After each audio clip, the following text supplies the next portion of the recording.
How do you compare India's performance relative to China? China was in positive territory even during the main COVID year. Right now, China's projection is about 8.5%, which is less than that of India, but on a much bigger base.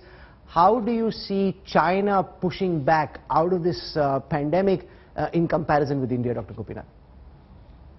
So among emerging and developing countries, in fact, frankly, for most other countries, China is quite ahead. It had positive growth in 2020. We have 8.4% projected this year. It's very close to where it would have been in the absence of the pandemic. So, you know, it had much greater success with containing the virus, you know, big push through exports that have come in. You know, there's been a big boom in demand, pandemic-related goods. And with the global recovery happening, we had an upgrade for China. So, you know, I would say in the global landscape, US and China both are the two countries that do stand out in terms of strength of recoveries. Now, one of the big thrusts for the Indian government in this year is its privatization program. Privatization now being spoken of more openly, with intent being declared publicly than ever in the past, at least from what we've seen over the past decade and a half since the time of the Vajpayee government. But we're also in the middle of global uncertainty and a pandemic that continues to linger. How realistic do you believe the new disinvestment targets are? What's your sense of global interest in the Indian companies which will now be put up for privatization? And what do you think the government needs to do to ensure that these ambitious targets that have been announced can actually be fulfilled? So, you know, first is just to recognize that indeed the budget really stepped up on the privatization front. These are ambitious targets. This is something that you know, we have said would be a good thing for India. So in terms of intent, I think this is really a stepping up and stepping forward. Of course, Rahul, this is difficult in any part of the world. When you look at international experience on this, privatizations are complicated exercises. You have to make sure that there is lots of transparency, that you get enough in terms of competitive bids so that you don't end up creating another kind of a monopoly. You know, so there are many parts to it. It's not easy to make happen. A related point I would say is that, you know, this is an important part of the revenue raising for the government in terms of privatization.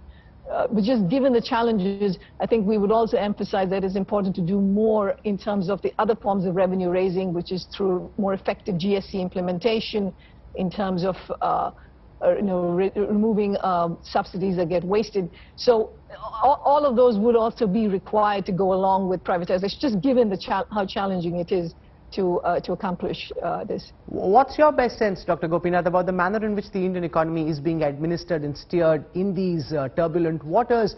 The government has announced major reform packages. We're trying to open up much more aggressively, shift to the center of right.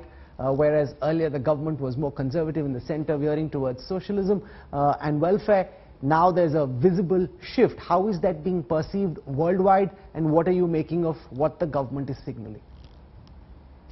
So firstly, I mean, what is important for all countries is to make sure that their fiscal stance stays accommodative and that you're not tightening fiscal policy in the midst of a crisis. And I think India does well on that front.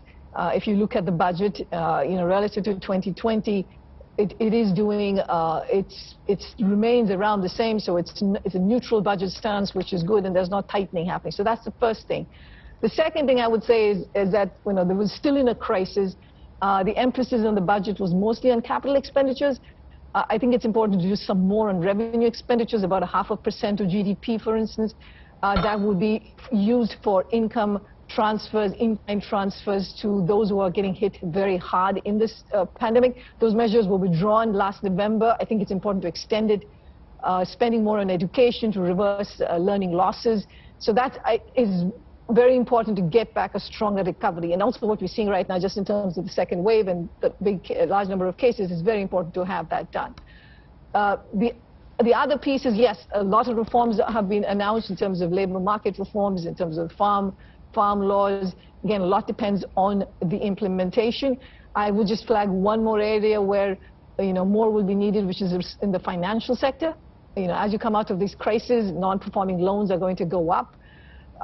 You have to plan for more capital infusion into these banks. There was some in the budget, but more will likely be needed.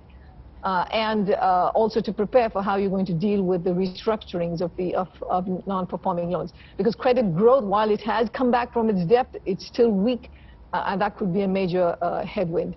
So again, I think it's welcome to have reforms. It's very important to continue to have welfare schemes, which is why I mentioned the income transfers that are still needed. A very large number of people in India are entering extreme So what is it that poverty. you're pushing for, if I can ask you to elaborate? Are you asking for an extension of the income transfers that the Indian government is doing, which is what you advocated when we spoke to you last?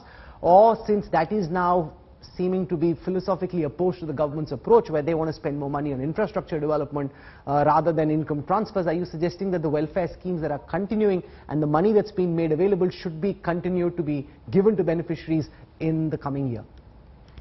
No, I am saying that it's important to extend the income transfers that were provided and that expired last November, that they should be brought back and they should be continued for some time, given that there is still so much uncertainty about the crisis. There is a second wave.